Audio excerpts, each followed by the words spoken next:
heard. Let's bring in CNN Pentagon correspondent Oren Liebermann and bring back retired Colonel Cedric Leighton. Oren, first to you, headlines out of what we just heard. Well, General Pat Ryder there really hit home on the point that the U.S. sees this as international airspace, as does international law, and the U.S. will continue to operate there with surveillance drones and with other assets as it sees fit. The U.S. has every right to do that, as frankly do the Russians. So Brigadier General Pat Ryder essentially hitting home on that point. Then asked why release the video. And he said, look, the U.S. releases video when it sees fit after it goes through a declassification process. We were tracking this video as it was moving through that declassification process, essentially. But it also underscored that the account of the U.S. was the one that more accurately depicted what happened here. That after the Russian ambassador to the U.S., pretty quickly after this all came out, denied that there was any contact, physical contact that is, between the Russian fighter jets and the drone. So it was important for the U.S. to put this out there to make clear what actually happened here. Victor and Bianna. Yeah, and it was also notable that the Brigadier General said that no apology was asked for and none was given. Not that we expected one from the Russians. But Colonel, we did hear the same question I posed to you in terms of whether or not this is a new strategy, perhaps this more aggressive behavior by the Russian military and more of these intercepts, not only in the Black Sea, but also in the Middle East and in Syria. He sort of deflected that question. So I'm hoping you, with your expertise, can weigh in and give us your thoughts.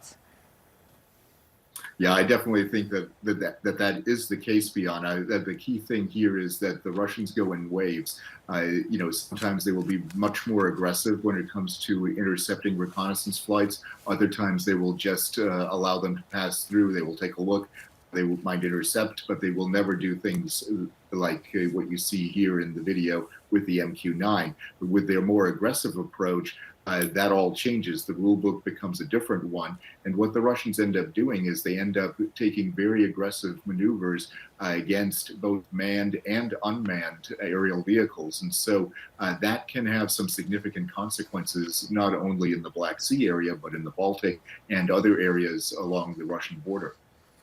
Colonel, this drone is now under about a mile of water. Is the retrieval worth the work for either the U.S., which says that it's unlikely they'll retrieve it, or for the Russians, who have some assets in the area and say they will go after that drone?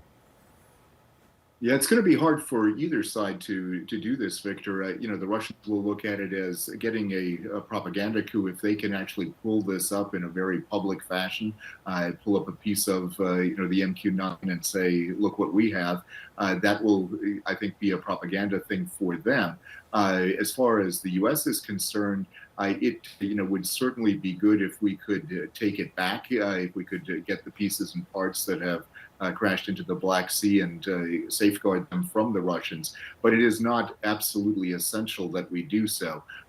Basically, with the rendering null and void of the software that was on board, it really takes out all the intelligence parts that are really important that would be useful to the Russians. And so if that is true, they were able to, in essence, zeroize all of the data that was important, and it's not that important that we get this back.